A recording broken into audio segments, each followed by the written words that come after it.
Los días 29 y 30 de mayo, el Paraninfo del Colegio Universitario de Zamora acoge un encuentro único dedicado al misterio, la investigación y los fenómenos inexplicados.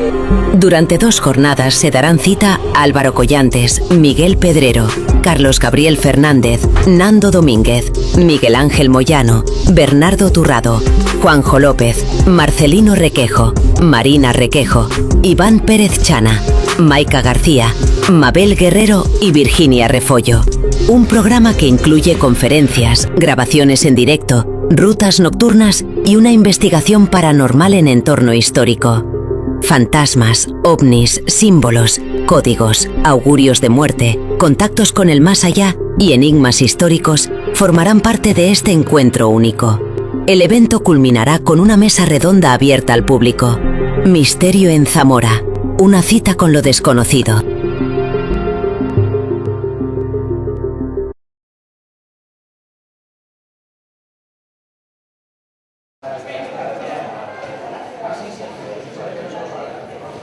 Vale.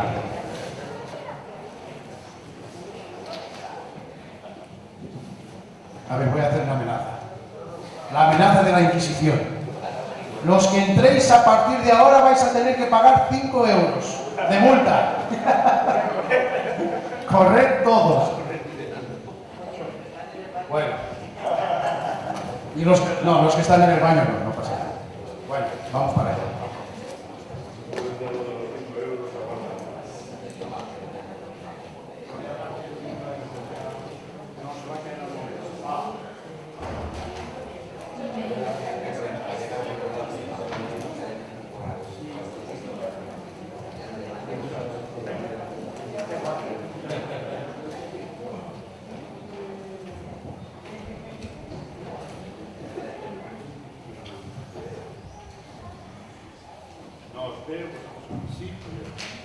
¿Estás bien? Y he logrado apagar los focos.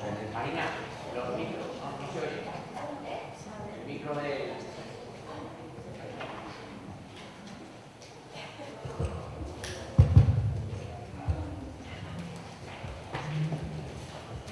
Hola, hola. Bien, se oye, sí.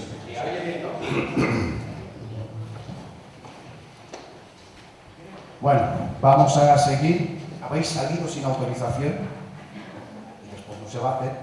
Pero bueno, vamos a...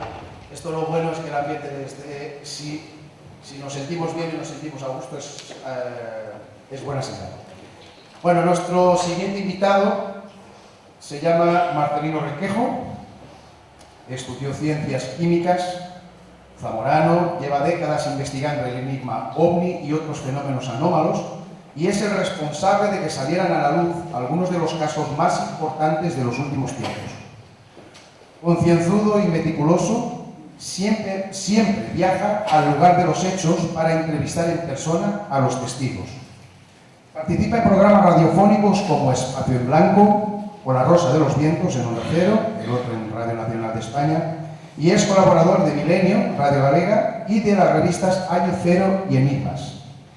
Es autor de OVNIs Alto Secreto, Apariciones Marianas, La Respuesta Definitiva y Visitantes de Otras Dimensiones, publicados por Ediciones Cidonia. Demos una calurosa bienvenida a Marcelino Requejo.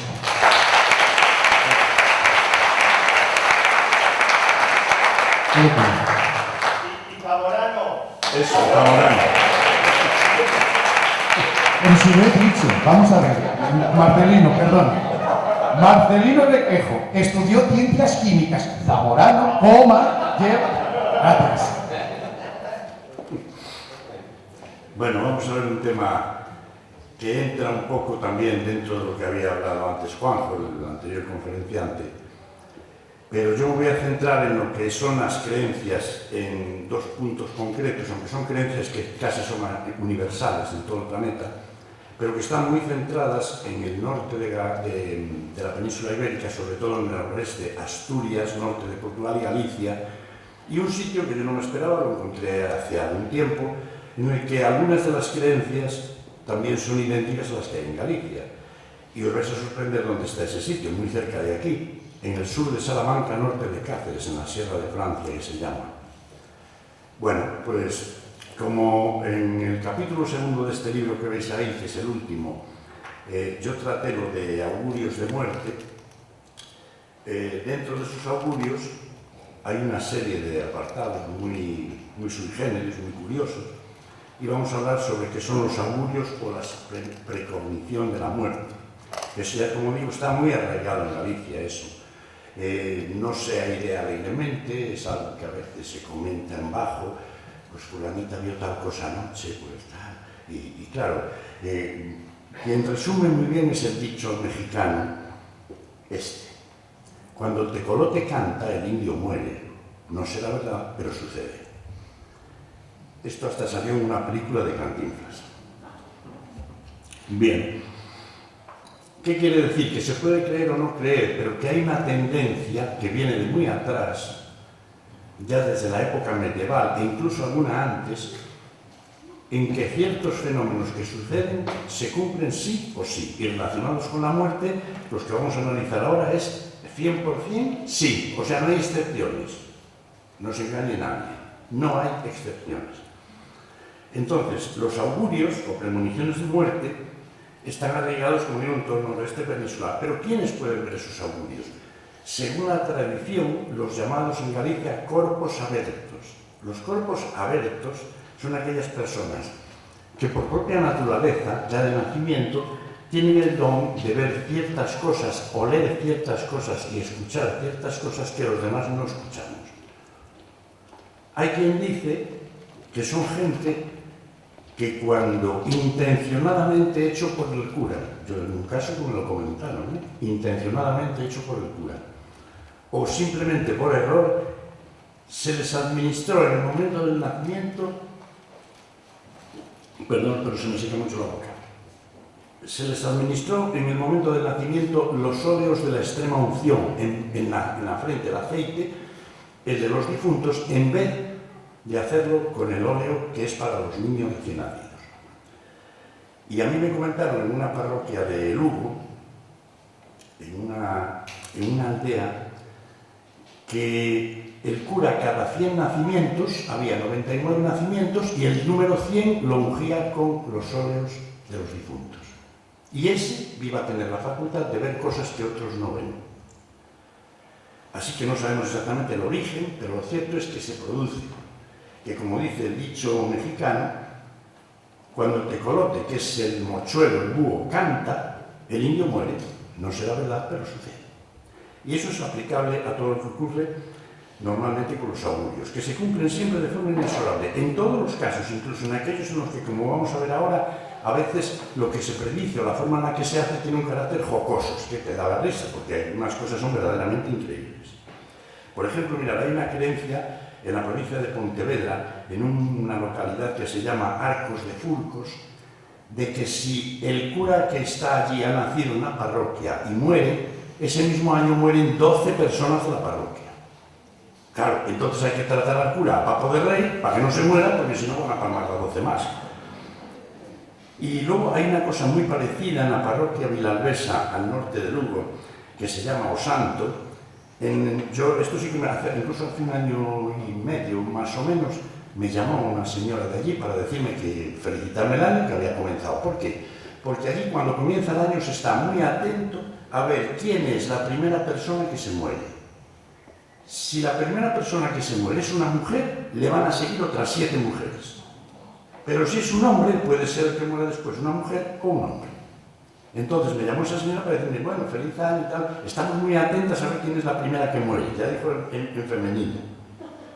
Y al poco me llamó, y no, había muerto primero un señor, el día 12 de enero, y entonces dice, nada, ahora puede morir cualquiera y tal, pero están pendientes, fijaros qué cosa curiosa de ese tema.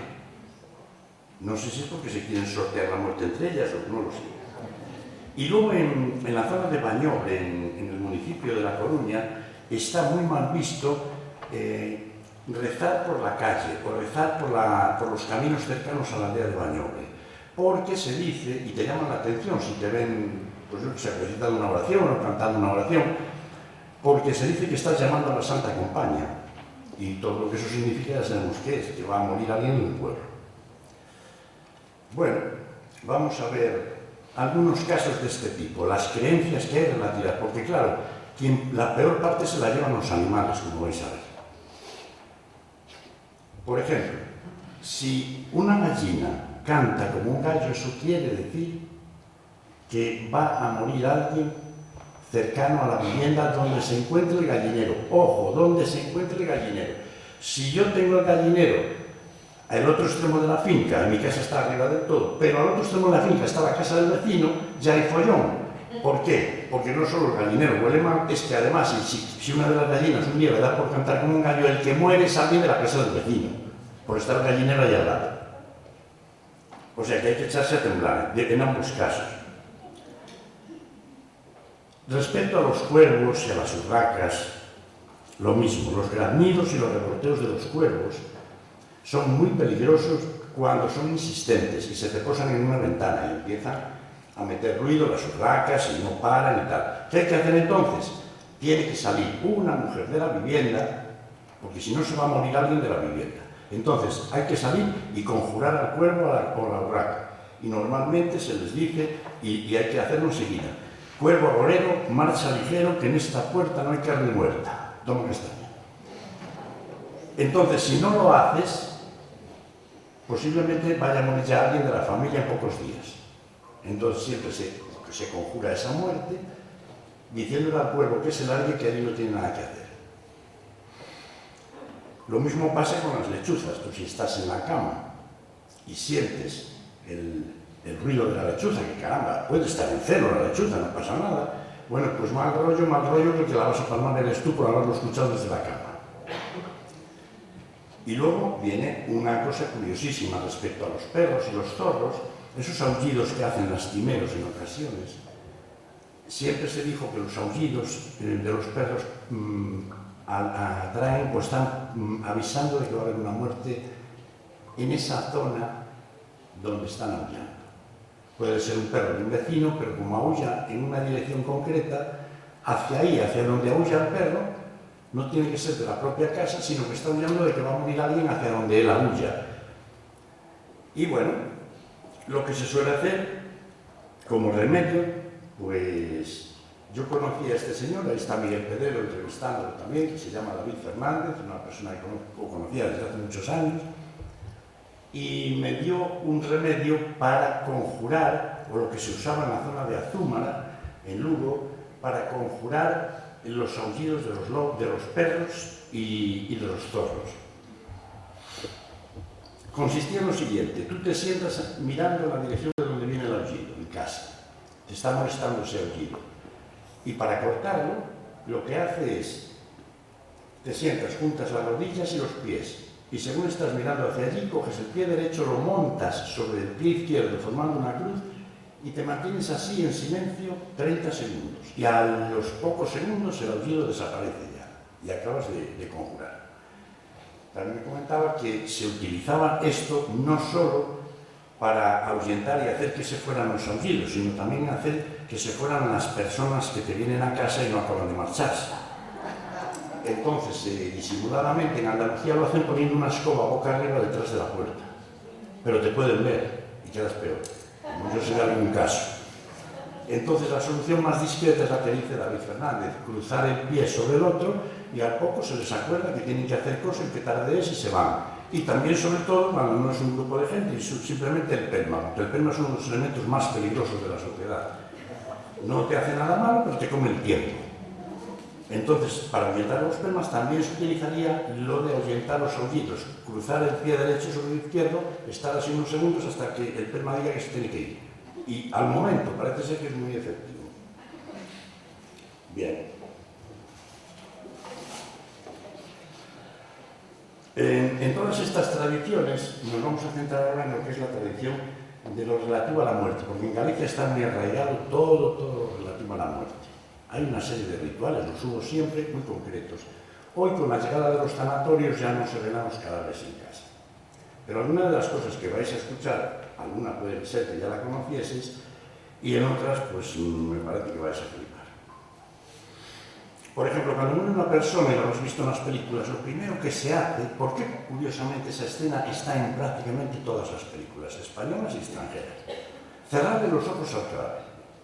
Pues en Galicia se dice que hay que cerrarle los ojos al cadáver porque según andan otras por allí, pues haciendo, amortajando o preparando, incluso los de la funeraria y tal, si los mantiene abiertos, el cadáver podría fijarse en ti y tú eres el siguiente que despidas. Conclusión, se le cierran primero los ojos al cadáver para que eso no pueda suceder. Y luego también se hace, o hacía más antes cuando se velaban en casa, echar sal por toda la habitación donde se encontraba expuesto el féretro. Y también tener preparado un caldero de agua bendita, porque lo más probable es que si no se echaba agua bendita junto con la sal por el suelo, el demonio ya había olido el cadáver y posiblemente esté rondando la casa o la habitación. Es para vivir en perpetuo estado de acojones. Los velatorios. ¿Ven? Es lo que se lleva a cabo, que antes se hacía en las casas. Y en algunas ocasiones los velatorios se sirven para que se den situaciones en las que no pasa nada, en otras se producen situaciones jocosas que salta la risa y hasta te tienes que abandonar el velatorio, como me ha pasado a mí en una ocasión. Y en otras ocurren verdaderas desgracias. Y esto es lo que ocurrió en el año 1901, se sabe por la prensa de la época, en una aldea de Ferrol, en la provincia de La Coruña, en la que en una casa de 2 plantas en esa aldea se celebraba un velatorio. Y lo que se dice hoy en día, entró tanta gente a visitar el cadáver que se superó lo que se dice hoy el aforo permitido. El piso cedió, cayeron todos los asistentes con la caja del muerto y todo encima de las cuadras que estaban debajo. Se mataron 2 personas golpeándose contra las vigas rotas y el cadáver quedó ensartado entre los cuernos de una vaca, que tiene tela la cosa. O sea que murió 2 veces. Que ocurrieran este tipo de cosas, claro, acrecentaba todavía mucho más las creencias populares sobre las desgracias, porque claro, aquellas personas, 2 que fallecieron, habían ido a visitar el cadáver, mal dirían ellos que lo iban a acompañar. Y bueno, había costumbres, hoy afortunadamente eso se ha ido quitando, aunque todavía persiste una, pero había velatorios, yo asistí a uno de ellos en Puebla de San Javier, en el año 77, en el que se jugaba a las cartas. Había una especie de pista atrás, una habitación, y allí pues una serie de señores fumando, jugando a las cartas y se hacían apuestas. Y el que perdía la partida tenía que darle un beso al cadáver. Y en otras ocasiones el que perdía la partida tenía que quitarle una prenda al cadáver. Que parece de broma, pero es que es así. Eso ocurría. Y el escritor gallego del finales del siglo XVIII, Alfredo Brañas, ya en 1884 hablaba de algo que todavía hoy persiste, pero como una tradición ya un poco marginal. Y era el baile del abellón, que se llamaba, del abejorro. Y era colocarse muchos familiares y algún vecino cogiéndose las manos en esa habitación enorme donde estaba situado el cadáver y dar vueltas haciendo ruido con la boca de un moscardón o de un abejorro. Y con ese ruido lo que se hacía es llevar al cadáver con ese zumbido hacia el más allá, porque si todavía estaba por ahí, pero claro, llevaba asociada, como siempre, algo para fastidiar a los asistentes, y era que nadie, bajo ningún concepto, podía interrumpir la danza del abellón, porque si alguien le daba un mareo se soltaba, ese era el siguiente en palmarla. Entonces estabas deseando no ir al tanato, o sea, no ir al velatorio, o si ibas, que aquello acabara pronto y a lo mejor se estaba un cuarto de hora dando vueltas, claro, no se podía marear. Y había que sujetarlo porque no se podían soltar las manos, porque quien soltase la mano, cayese o se separase del grupo, ese era el siguiente que iba a morir. Madre de Dios. Bien, los entierros eran muy peligrosos también, lo que es el hecho del entierro en sí. Y vais a conocer algo que yo tampoco lo sabía, me pareció una barbaridad. Y es que en ocasiones algunos familiares, esto sí lo hemos visto en alguna película y tal, rotos de dolor, se echaban sobre la caja como queriendo ser enterrados con el difunto. Y dije, coña, vamos, pero vamos. Se echaban en la caja y tal. Y ya estas costumbres de esos duelos excesivos, con mucho alarde y mucha historia para hacer ver lo mucho que te dolía, pues eso, que se hubiera muerto tu marido cuando estaba deseando que se la palmara. Pues ese tipo de cosas ya las había prohibido en 1740 el arzobispo de Santiago de Compostela. que le dio orden a los párrocos de que cuando se produjeran esos comportamientos exagerados se les metiese una multa de 4 reales la primera vez y de 8 la segunda. Lo cual quiere decir que eso se producía, esas escenas como teatrales, ¿no? Y bueno, se dio el caso de alguna viuda que se iba a tirar por el balcón de la vivienda cuando estaban sacando el cadáver del marido y fue sujetada en extremis por los asistentes al funeral.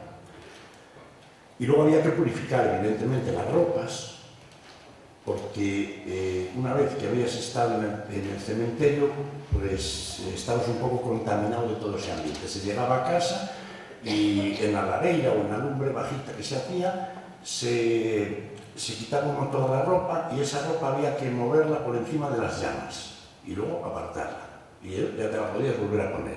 Lo gordo era que si había ido algún niño al entierro y había estado en el cementerio, al niño entre 2 adultos lo tenían que coger por las muñecas y por los tobillos y balancearlo encima de las llamas. Acojonante. Y luego, eso sí, y eso yo siempre lo oí ya desde pequeño, nunca se debe poner nadie una prenda de una persona fallecida. Porque según la creencia, por ejemplo, en Galicia y el norte de la península ibérica, lo más normal es que tú mueras de la misma enfermedad que murió esa persona, por haberte puesto pues, un chaquetón, una camisa o lo que fuese. Y si murió de accidente, pues ya sabes lo que te espera, te vas a morir de accidente tú por haberte lo puesto. Y entramos también aquí, resumiendo así un poco, en la provincia de Salamanca, en Cáceres, porque José María Domínguez escribió una obra. Aquí hay otro también. Sí, esta era la obra que escribió Brañas, que es interesantísima, lo del baile del Abellón. Y mirad cómo lo hacían. Esto es una representación en la televisión de Galicia. Se cogían de las manos y había que girar, haciéndose zumbido. Pero, como digo, la condición era que nadie se marease o se soltase, porque ese era el siguiente que la iba a palmar. Y este es José María Domínguez, que escribió Augurios de muerte en la comarca de la Sierra de Francia, y eso está al sur de Salamanca, norte de Cáceres. Ahí hay unas costumbres que son muy similares a las que se producen en Galicia, en el norte de Portugal y en Asturias. No perdáis detalle de lo que se hace aquí también, porque es muy fuerte, ¿eh? Los augurios de muerte, al igual que en Galicia, la muerte se dice en la zona de Salamanca, siempre anuncia su llegada. Y en Galicia también. Todas las muertes se dice son anunciadas. Pues por medio de los augurios que hemos visto antes, que si los cuervos, que si las gallinas, todo eso. Y en esta zona de Salamanca se dice textualmente, nadie la palma porque sí, todas las muertes están auguradas. Por tanto, están convencidos de augurios como los siguientes. Por ejemplo, este es muy parecido al que vimos en Galicia. Si una vaca muge como un toro o una gallina canta como un gallo, eso significa que la muerte anda rondando a la familia. Y en el caso de Galicia, que antes se me olvidó decir, cuando la gallina canta como el gallo, inmediatamente hay que salir corriendo, localizar a la gallina que lo está haciendo y liquidarla en el acto. Porque, según se dice, ella está augurando la muerte de alguien de la familia, pero si tú vas y te cargas a la gallina en el acto, lo que auguraba la muerte, la gallina era su propia muerte. Entonces, si matas a la gallina, ya no muere nadie en la familia. Tremendo. Y aquí tienen la misma costumbre, es decir, la gallina o el gallo que cante como no dice que haya que matar a la gallina, pero que si lo hacen, va a morir de forma irremediable un miembro de la familia en pocos días, porque además siempre el plazo que se da son 24, 48 horas, 5 días como mucho. Esta es muy buena. Norte de Cáceres, sur de Salamanca. Si el cura se confunde a la hora de decir el responso y en vez de nombrar al difunto nombra a otra persona, ya esa persona es la siguiente en morir en el pueblo. O sea, que siempre es decir Federico, dice Carlos, los que se llamen Carlos se echan a temblar. Y bueno, también mucho cuidado con matar un borrego o una gallina para consumo familiar, porque tiene que patalear. Si no patalea, la persona de más edad de la familia se muere al día siguiente. Es decir, tienes que matar a la gallina y procurar que mueva las patas mientras la estás matando, que es muy fuerte. O el borrego, que le mueva las patas, porque si no lo hace, pues el abuelo la palma. Además, no es posiblemente La Palma, no, es que La Palma, están convencidos. También está el caso igual que en Galicia. Si una persona escucha desde la cama el canto de una lechuza, pues ya sabe, la muerte está rondando la casa y lo está rondando a él, que fue el que lo escuchó. Y esta también está bien. Si matas un murciélago, la liaste parda. El siguiente es tú. Hay costumbres sobre la mujer embarazada, también las hay en algunas zonas de Castilla, muy interesantes, la verdad. Porque esas no son solo de la zona de Salamanca o de Galicia, no, no. Está extendido por toda la península. Posiblemente lo hayáis oído. Si una mujer embarazada debe abstenerse de manejar hilo, coser, zurcir, bordar o cualquier labor con hilos o lanas, ni pasar por debajo de un tendedero de ropa mientras está embarazada, porque si no al niño se le enrosca el cordón umbilical y nace muerto. Y si alguna embarazada visita 3 veces el cementerio durante el embarazo, el niño nace muerto. Así de claro que lo dice. Y luego mucho cuidado con las reuniones. En las reuniones no debe haber nunca 13 personas sentadas en una mesa. Porque a los pocos días uno de los 13 muere. Y además advierte, muere trágicamente. Yo nunca me he fijado si cuando he estado con gente somos 13 o no. Si empezamos a mirar eso ya, hay que echar alguno, sabe Dios. Te vas tú para que uno de nosotros no palme. La más fuerte quizá de todas es que si una viuda se enamora de otro hombre el día del encierro de su marido, lo cual debe ser muy normal en el sur de Salamanca, pues el tonto que se case con ella porque lo engatusó, pues resulta que la palma antes de 2 años. Muy fuerte. Incluso también hay consejos en esta zona para cometer el crimen perfecto. Si quieres liquidar a alguien, no hay nada mejor que coserle en la chaqueta escondida donde no lo vea 2 o 3 puntaditas con una aguja que se usó para coser un sudario. Y entonces el tío la palma, y no sabe por qué. Y para quitarle a la aguja ese poder maléfico por haber cosido el sudario, pues lo que se hace es pasarla por encima de las llamas. Y entonces ya queda limpia, ya no pasa nada. Y bueno, no asistir, o yo os aconsejo, por lo que dice aquí, que no asistáis nunca a un funeral el domingo, porque alguno de los asistentes se va a morir el domingo siguiente. Entonces yo entiendo ahora por qué en Lugo los domingos no se hacen funerales. Y yo pensé que era por descanso del personal y tal, pero a lo mejor es por esto. Porque a ver quién es el guapo, que si esto es cierto, va a un funeral el domingo.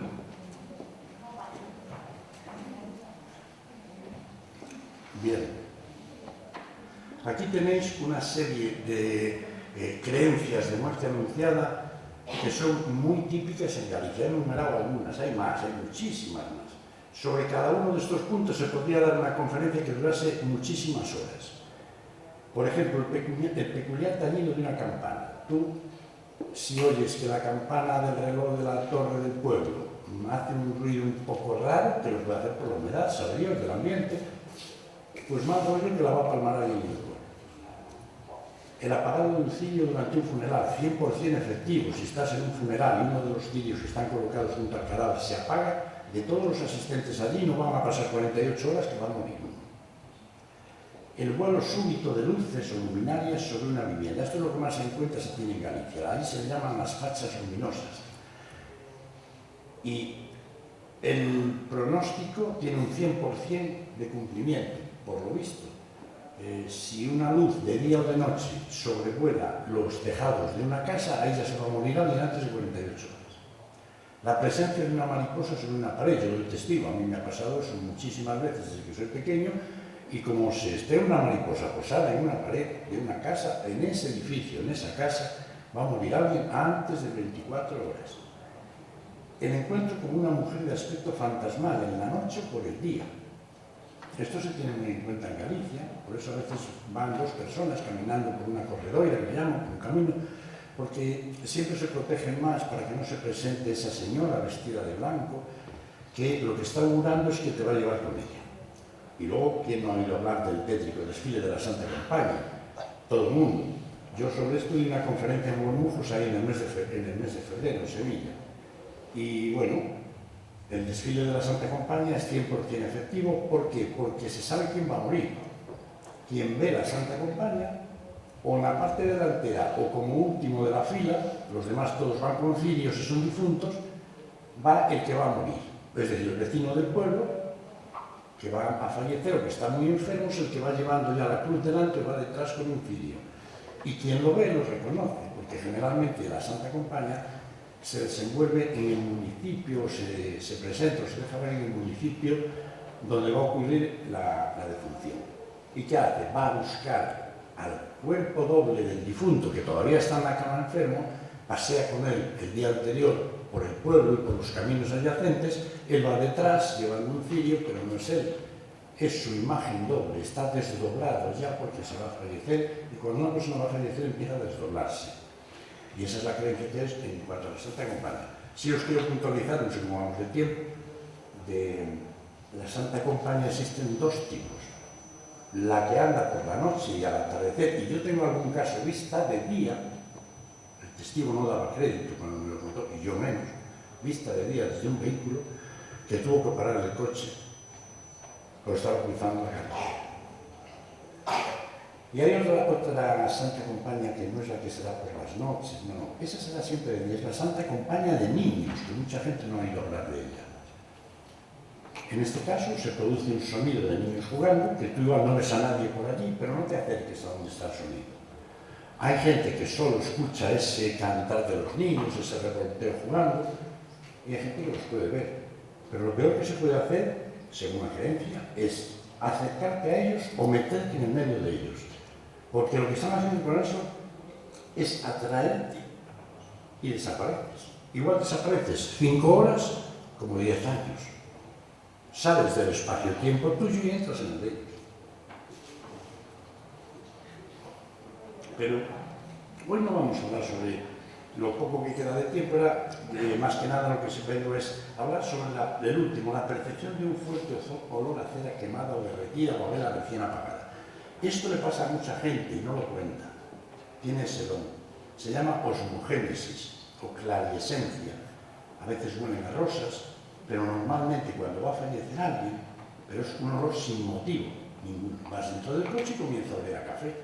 Vas dentro del coche y de repente empieza a oler a rosas o empieza a oler a cera quemada. Y esto es lo que vamos, porque tengo muchos casos recogidos en Galicia de premoniciones con respecto al olor de cera quemada. He cogido 2 para narraros a vosotros, pero para que veáis lo fuerte que es este tema, el olor a cera quemada o a humo de vela recién apagada, vamos a meternos primero, no es que vayamos a hablar de toros, pero vamos a entrar en un mundo de mucha superstición, muy complejo, que es el mundo taurino. Y para este tema, nada mejor que es lo que se llama el perfume mortal, que es uno de los capítulos que yo puse en este libro, el primer capítulo de todos, el olor a cera derretida o a vela recién apagada. Y vamos a entrar en la vida de un banderillero de los años 20, Eugenio Berenguer, más conocido como Blanquer, un gran banderillero de la época, de los años 20. Este hombre tenía la fama, como dice aquí el diario ABC en un recordatorio que se hizo hace pocos años, Blanquer, el banderillero que olía la muerte de los toreros. Bien, este hombre tenía esa facultad, olía a cera quemada, se supone que ya desde niño se asustaba mucho y pasaba lo siguiente. Él pertenecía en aquella época, en 1920, a la cuadrilla del famoso Joselito, un muchacho muy joven del mundo del toro, un torero que tenía 24 años cuando ocurrieron estos hechos. Y era la gran promesa del torero en España. Bueno, pues él pertenecía a la cuadrilla de Joselito. De hecho, aquí lo podemos ver. Joselito está en el medio y a la izquierda está el banderillero Blanquet. Bueno, la tarde del 6 de mayo de 1920, José Gómez Ortega Joselito toreaba en la plaza de Talavera de la Reina. y compartía el cartel para los 6 toros con otra persona, su cuñado, el famosísimo torero Ignacio Sánchez Mejías. Y Joselito, como digo, llevaba en su cuadrilla, aquí está el cartel de Talavera de la Reina, José Gómez Gallito, Joselito, Ignacio Sánchez Mejías, 3 toros cada uno. Y compartía cartel con él. Bien, faltaban pocos minutos para que comenzase la corrida en la plaza de Talavera de la Reina y de repente, estando en el patio de cuadrillas, dispuestos ya para salir al ruedo, Blanquet empieza a percibir un olor muy fuerte a cera derretida. Llama aparte a Joselito y le dice: maestro, no entres a torear ahora mismo, intenta cualquier disculpa. Había un problema. Los toros son un problema, una actuación de orden público. Lo eran siempre. Si tú te negabas a torear, de la plaza salías esposado y al calabozo, nada de al juez, no, ya te llevaban directamente detenido. No podías negarte a torear, porque te dieron mareo, o estuvieses indispuesto, no pudieras ir a la plaza, bueno. Pero llegar a la plaza y decir: no salgo, le tengo miedo a ese toro que me va a tocar, no me gusta. Lo he visto en los chiqueros y no me gusta. Y no podías hacerlo, había que saber. Pero Joselito, cuando Blanquet le dice eso, se lo toma a broma, sonríe y se inicia el paseillo. Y ahí lo veis, Plaza de Toros de Talavera de la Reina, 16 de mayo de 1920. Joselito, y al que está a la izquierda, que es uno de los banderilleros, es Eugenio Berenguer Blanquet, que le había dicho: no salgas a torear. Bueno, Joselito sale a torear y la corrida transcurre con bastante normalidad, pero de pronto el quinto toro de la tarde, que se llamaba Bailaor, cornea a Joselito en una pierna. Aquí era, mientras la corrida estaba en el segundo toro, bien. Le cornea en una pierna y aunque saltan al ruedo todas las cuadrillas para ahuyentar al toro, el mal ya estaba hecho. Joselito no llega vivo a la enfermería de la plaza de Talavera de la Reina, allí mismo. Y aunque se le intenta salvar la vida, seguramente le cogió la femoral, algo parecido a lo de Patirri, y aquí tenemos a Sánchez Mejías, ya habiéndose quitado el traje de luces, pues velando el cadáver de su cuñado Joselito, según una fotografía de ABC de la época. Y en esta otra fotografía vemos a Blanquet llevando el féretro de Joselito en Sevilla, en un entierro que, por lo visto, fue muy numeroso, había unas 200.000 personas. Bien, Blanquet estaba consternado, porque claro, esto le había pasado en ocasiones con gente que él conocía desde niño, pero 2 años después, el 7 de mayo de 1922, en Madrid, Blanquet vuelve a protagonizar un incidente similar. Actúa aquella tarde a las órdenes del diestro Manuel Granero, el famosísimo torero Manuel Granero. Lo llevaba en su cuadrilla, después de la muerte de Joselito. Bien. Cuando Granero y la cuadrilla se dirigían en un coche de caballos desde los domicilios que los iba recogiendo hasta la plaza de las ventas, de repente Granero manda parar el coche de caballos y quiere bajarse para hacerse una fotografía con un grupo de aficionados. En ese momento Blanquet, que está en el coche de caballos, le dice: Manuel, estoy oliendo a cera derretida, no torees esta tarde. Y él se lo tomó a risa y según iba a bajar del coche le dice: si no me haces caso, Manuel, esta es la última fotografía que te vas a hacer. Y esa tarde, en las ventas, un toro, esta es la actuación en las ventas, el cartel de la época de Manuel Granero con otros 2 grandes, Luis de la Rosa y sobre todo Marcial Lavanda, que era muy jovencito. Este es Manuel Granero y esta es la salida a la plaza, y este toro, de nombre Poca Pena, le produce una embestida tremenda a Manuel Granero, lo deja sentado junto a las tablas, y cuando las cuadrillas saltan al ruedo para apartarle al toro de allí, el toro pega un giro fuerte de cabeza y le clava un cuerno en un ojo y le atraviesa el cerebro y lo deja muerto en el acto. Y digo todo esto para que sepáis por qué alguien a continuación dijo cierta cosa. Aquí vemos el momento en el que sacan de la plaza el cadáver, ya cadáver de Granero, y ese que está a la derecha, con las manos así en la cara, es Blanquet, horrorizado de la muerte que acababa de tener su maestro. Aquí tenemos cómo están velando el cadáver de Granero, y entre ellos Blanquet, ahí en el medio. Y la prensa, horrorosa acogida de la muerte de Manuel Granero, el famoso torero, y alguien dijo algo. Entonces estaba en España, en esa plaza, esa tarde, el escritor Ernest Hemingway, y escribió una obra que se tituló Muerte en la tarde, referente a estos sucesos, y dijo que jamás en su vida había presenciado una muerte tan terrible como aquella. Claro, en vista de todo esto, Blanquet, el banderillero, se retira de los puestos. Era 1922 y se mantiene fuera del mundo también. Pero ¿qué ocurre? En 1926 viene a hablar con él. Estos son otra imagen del horror que sufrió el propio banderillero. Viene a hablar con él en 1926 Ignacio Sánchez Mejías, el que había sido cuñado de José, y le dice que vuelva con él, que es el mejor banderillero, lo quiere llevar en su cuadrilla, y Blanquet le dice que no. Entonces insiste Sánchez Mejía en que venga con él.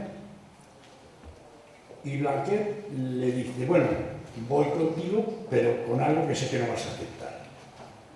Si yo vuelo a hacer a quemada, tú no entras a torear la tarde que yo vuela a hacer a quemada. Y, ante toda sorpresa, Blanquet le da la mano y le da su palabra de honor de que será así. Bien.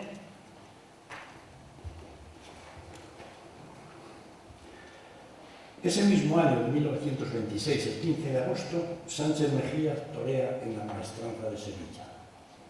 Estando ya todo dispuesto, y lo hace con dos grandes de los toros de aquella época, que por lo visto eran Rafael el Gallo y Juan Belmonte.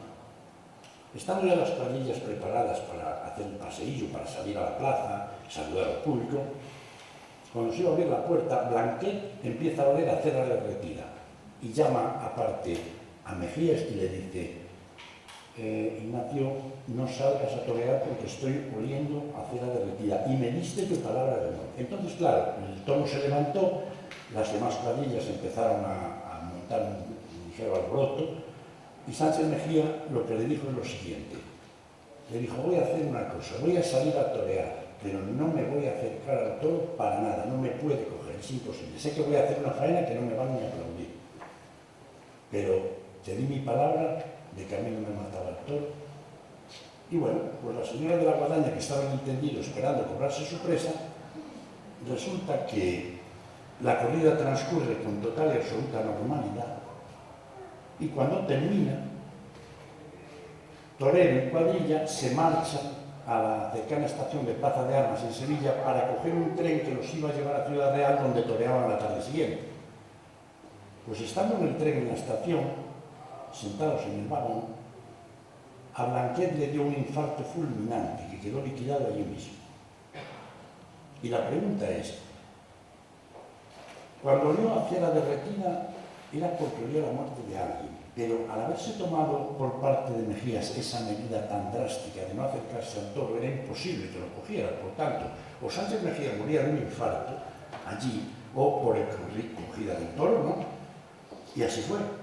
Y es como si la muerte hubiera dicho, sí, pues ahora te llevo a ti. Y murió Blanquet. Entonces, ¿quiere decir esto que falló Sánchez Mejía, Blanquet en la predicción de la muerte de Mejías ante las astas de un toro?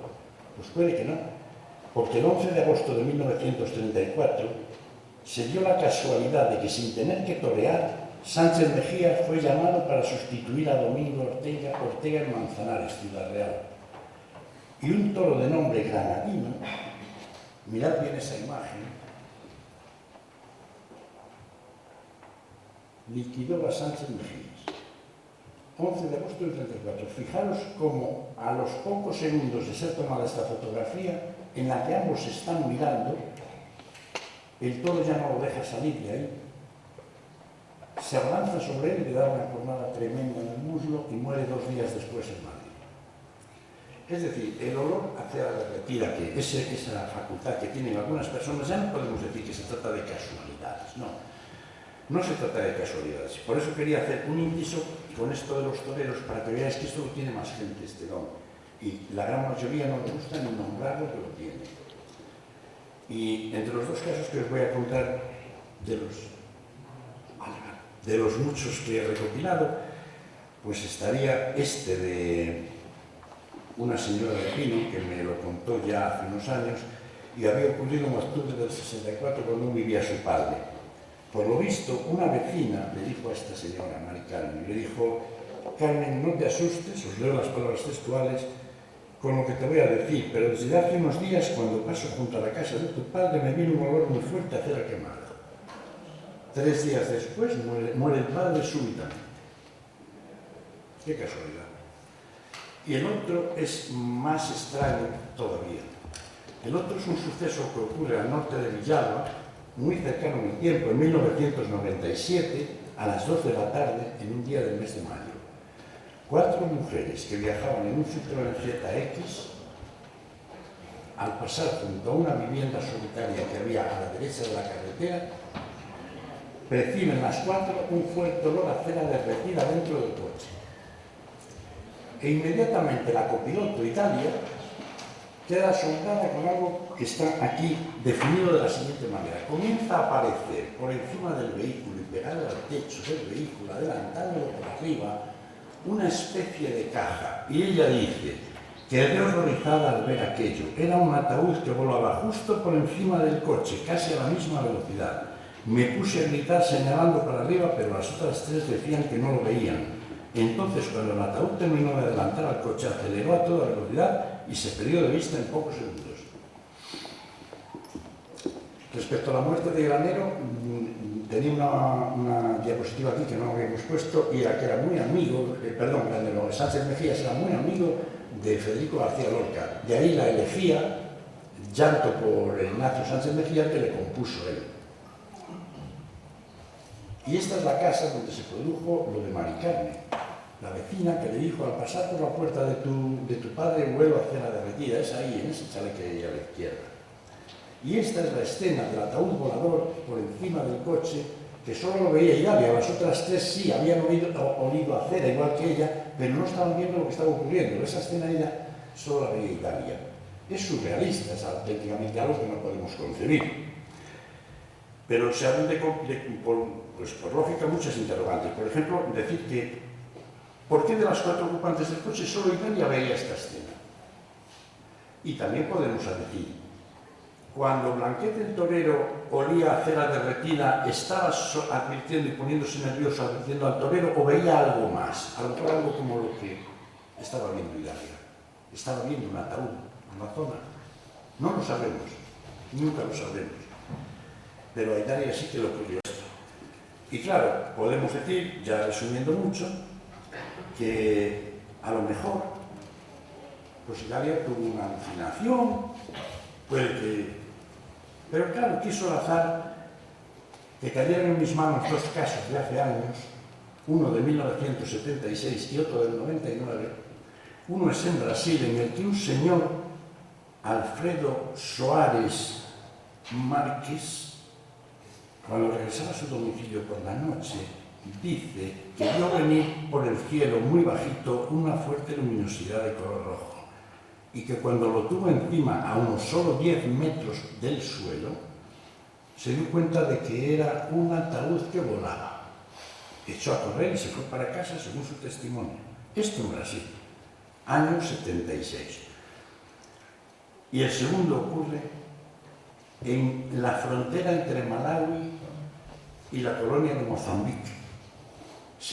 Unos operarios estaban construyendo un colegio, y esto fue publicado por la revista Año Cero en el año 2000, y forma que varios trabajadores que se encontraban construyendo un colegio en pleno día vieron venir un cajón volador que tenía la forma de un ataúd y pasó por encima de sus cabezas. Y ese mismo día, a las 9:30 de la noche, un señor de la misma localidad vio pasar por encima de los tejados del pueblo una caja negra alargada con la forma de un ataúd. Lo que vio Idalia es un fenómeno universal que se ve por todas partes, pero que no es creíble. Y bueno, creo que más o menos esta es la noticia de Malawi, del ataúd volador, y tenemos que tener en cuenta una cosa. Hay una serie de dichos, cada cual mete más miedo, pero siempre te advierten, sobre todo en Galicia están estos. Mirad, hay uno que dice: caminad por el día que la noche es mía, de la marinera. Desde las 12 a la 1 corre la mala fortuna, para que nadie ande por ahí pululando. Y entre las 9 y las 10 deja el camino, la noche es para quien es. ¿Tienen cierta verosimilitud o algo en que fundarse este tipo de advertencias que están tan arraigadas y por eso de noche no se aconseja ni ir a cambiar el agua, ni ir a hacer ciertas cosas, se hace ya al amanecer, cuando ya sale la luz, no ir con linternas de noche por los caminos para ir a no sé qué? Eso todo hay que hacerlo antes de que oscurezca. En Galicia, Asturias y el norte de Portugal están muy arraigadas esas creencias, porque se supone que, como dice ahí, la noche es para quien es. Y tú no sabes, ni yo ni nadie, para quién es. Muchas gracias.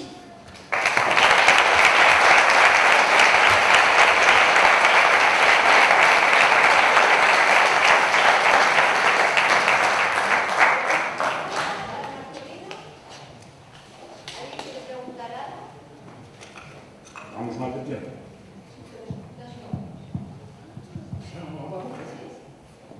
Marina corta, la suya ya está. Hola, de nuevo. Gracias por la conferencia. He visto una cierta conexión entre esa historia que contabas de la Santa Compañía de Niños, que si te ibas con ellos como que te secuestraban, y un fenómeno que ocurre en el mundo celta, es el secuestro por parte del mundo de las hadas.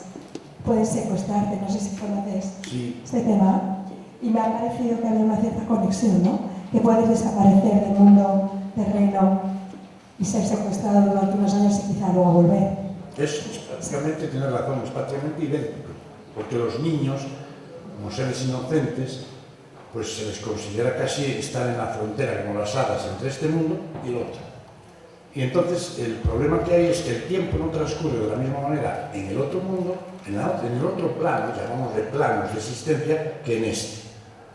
Aquí es el mundo tridimensional y el tiempo tiene una estructura que nos parece lineal. Es decir, el comienzo de esta conferencia ya no existe, ahora existe solo el presente, lo que estamos viendo, y ya tampoco existe desde el momento que tú empezaste a hablar, eso ya desapareció. El presente nunca lo vivimos realmente, se convierte en pasado en el acto. Por tanto, en el otro lado, vamos a llamarle en otro plano, el tiempo no transcurre de esa manera. Por eso de ahí lo que hablaba Juanjo antes, de las apariciones de fantasmas en lugares y tal, quedan impregnados los sitios, es que la persona que pueda estarse manifestando ahí, que ni a lo mejor es consciente de que se esté manifestando, desde que murió para él a lo mejor han pasado 6 días y hace 3 siglos.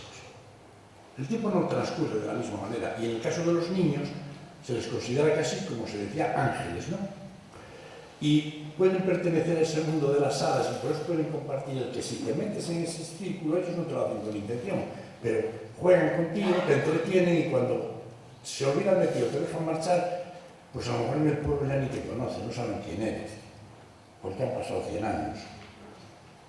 O, como le pasó a las de Pombeiro, en un pueblo de la provincia de Orense, desaparecieron desde el miércoles de Santo, en el año 44, desde el día del miércoles santo hasta el domingo de Resurrección. Pues estuvo buscando la Guardia Civil y todo. Nunca supieron decir dónde estuvieron. Habían ido a visitar unas tumbas antropomorfas que había, a dar un paseo hasta allí, que ya las conocían, en lo alto del monte, y no son conscientes de qué pasó. Las 2 mujeres desaparecieron durante 5 días. Y no recordaban, una mañana del domingo de Resurrección, aparecieron en el pueblo caminando como si no pasara nada, y se quedaron asombrados al ver que todo el mundo las había estado buscando. No recordaban nada. Tampoco nos dicen qué pasó. Simplemente desaparecieron. Por eso te digo, creo que la conexión es muy oportuna y que para hablar sobre la Santa Compaña, incluso la de niños, podríamos estar hablando aquí durante 2 conferencias, porque yo tengo una serie de casos muy actuales, algunos, en los que se habla de esa Santa Compaña de niños y de gente que tuvo alguna experiencia o que huyó de allí porque sabía de lo que iba la cosa, salió disparado. De hecho, sobre esta serie de fenómenos, porque hay mucha gente que piensa que estas cosas, la ciencia, no sé qué, no, mire lo que hay ahí. Esto es un trabajo de la Universidad Complutense de Madrid, una tesis doctoral sobre el mal de ojo en el occidente de Roma. Cuidado, no es ninguna broma, se hizo una tesis doctoral de 700 páginas por Antón Álvarez Núñez, bajo la dirección de Francisco Marco Simón, de uno de los catedráticos de antropología y de geografía e historia, sobre el mal de ojo en el occidente de Roma, que incluye las Galias, incluye el norte de Portugal, la península ibérica. Un trabajo de 700 páginas, porque cuando Roma llega aquí, se da cuenta de que las creencias sobre el mal de ojo que ellos tienen, no, es que también estaban aquí con los celtas y los pobladores primitivos que había aquí. Tenían ese mismo tipo de creencias de que si alguien miraba mal a un animal, el animal se moría, de que si te quedabas mirando por una persona y le deseabas algo, esa persona en pocos días se enfermaba. Y hace una tesis extraordinaria, ¿no? Si alguno queréis verla, la podéis bajar de internet. Es decir, que de la misma manera, cosas como el olor a cera o la Santa Compañía de niños, tal, hay estudios universitarios sobre este tipo de fenomenología. No es que se busque darle una explicación, pero sí se hace un estudio y te dice desde cuándo se viene con esto. Esto no es de ayer, ni de antes de ayer, ni de nuestros abuelos. Aquí hay cuestiones de tipo medieval, incluso del siglo IV.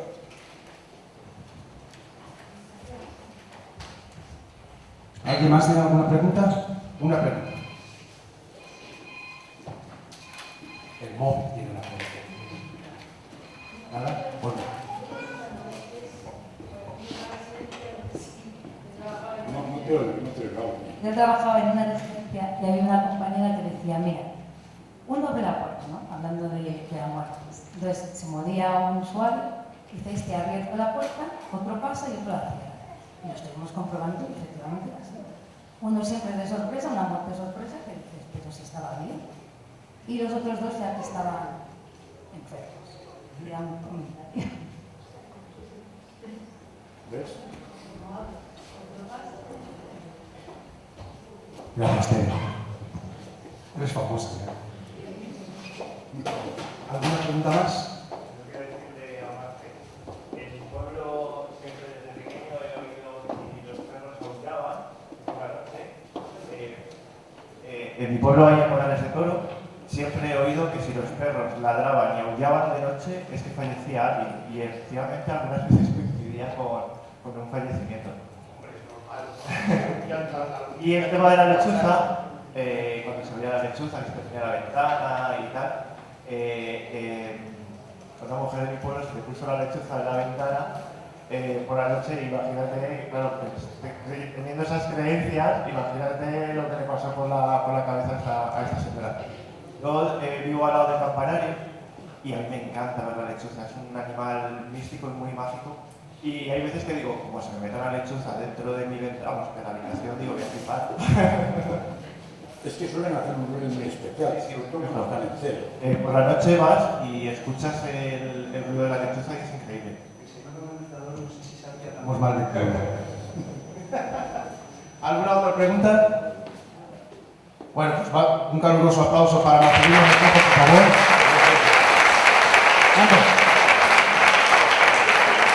Vamos a hacernos un...